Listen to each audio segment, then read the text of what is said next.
Yung statement niyo dun sa pahayag second quarter survey, at least this much I get. Stable or steady approval ratings ni BBM, ni Martin Romualdez, at ni Chief Justice Alex Hesmundo. Pero significant, that's the word that you use, significant decline yung kay VP Sara by, I think, 7 percentage points dun sa 7%. approval, and then 5 percentage points doon sa trust ratings. We're trying to understand why the decline when Siya lang. the others. Siya lang. Well, I think she also has a dip in ratings eh. Pero notable yung kay VP Sara eh. What's the explanation for that, ma'am? Kung titingnan nyo, meron diyang isang question, ano ba yung pressing national issue that is affecting the overall performance of the Vice President? Mm-hmm. Makikita nyo doon, yung top 3, lahat yun tungkol sa tatay niya.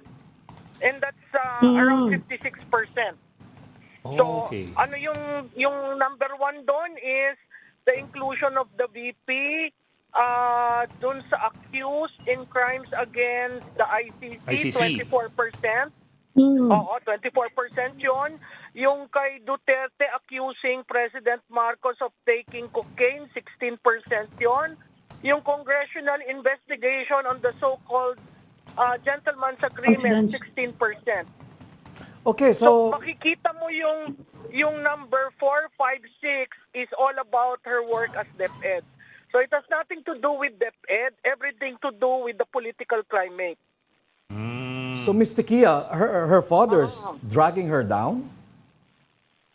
Yes, the father, whatever the father, you have to understand that Duterte is a shared brand. So technically, whatever one says, it can influence the incumbent. So the former president saying so many things can influence the incumbent, which is the vice president, who is the secretary. So titingnan mo rin doon, during the survey period, she remained quiet on issues. As I guess si Ronald knows this. Nagkomentaryo na rin siya dyan, yung sinabing na no comment, no comment. So, these things all add up to that negative 7% in terms of the approval, no? And that is high because that is more than the margin of error, which is plus or minus 3. Okay, Ms. Malou, her resignation from DepEd and from the cabinet of the president, is this going to change the dynamics in such a way na, whatever her father does won't affect her performance rating? Well, we did not, the survey period was from 15 to 19 June.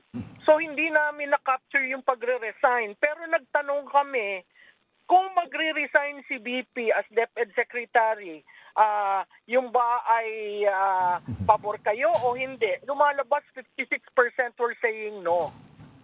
Do not resign. But since nag-resign na siya, yung tinanong mo, will it affect? I think parang naalis yung onus, yung burden. Now, however she will probably shape her role in the future will impact on that approval. Now, ang approval na lang niya is as Vice President, not as DepEd. Ayan ang tanungan ngayon, Miss Tiquia, ano? Ayan ang spekulasyon ngayon. Tuloy-tuloy ba yung slide na yan? Ikaw as an analyst, anong tingin mo? You think it will be sustained? Kasi malapit na yung midterm elections. Yan ang tinitingnan ngayon, yung Duterte brand nga. Anong impact niyan sa Duterte brand? And sa yung ratings ng Vice President, tuloy-tuloy ba yung pagbagsak niya? Do you think? Dagdag sa tanong ni Ami, Miss Tiquia. Dagdag lang sa tanong ni Ami. Pagkakasabi mo kasi, may epekto yung tatay, may epekto yung Duterte brand doon sa pagbaba ni Sara. Pero ngayon, nawala na siya sa official family ni President Bongbong Marcos. Ang trend, siya yung mag-lead ng opposition, sabi nga ni ex-human rights lawyer Harry Roque. Di ba magpapatuloy siyang tamaan dahil mapapalapit siya sa kanyang tatay? Siya nga yung magsasama sila dito sa Duterte opposition na sinasabi. Pagkakasabi mo, ito yung nag-drag sa kanya pababa. So, dagdag sa tanong ni Ami, magpapatuloy ba because of the consolidation of the Duterte as an opposition? Well, again, yung mga tanong nyo very speculative, but I will try to analyze it per the number. One, I think very strategic yung sinabi niyang tatlong Duterte na tatakbo. Sinabi niya yung mga dates. Meron sa midterm sa senador at meron 2028.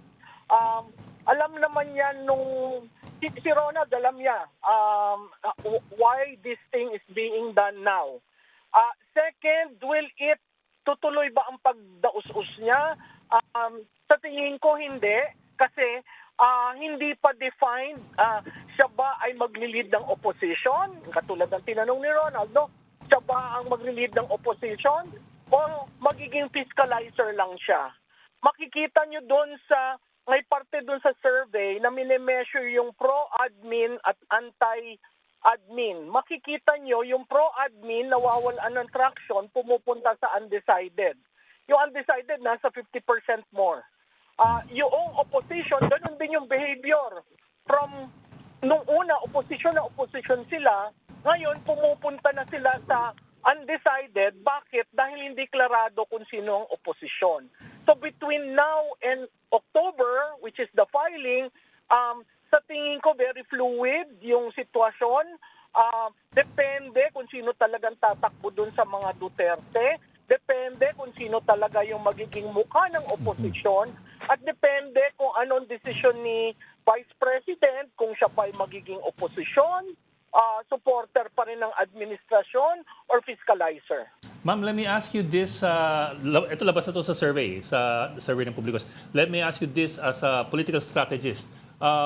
What do you think would be the best political route for Sara Duterte to be the head of the opposition, or to be a fiscalizer lang? Sa tingin ko, depende yan kung anong plano niya sa 2028 eh. Kasi kung siya'y desididong tumakbo sa 2028, kailangan klarado yung contrast. So yung pagiging oposisyon ay ang tamang posisyon.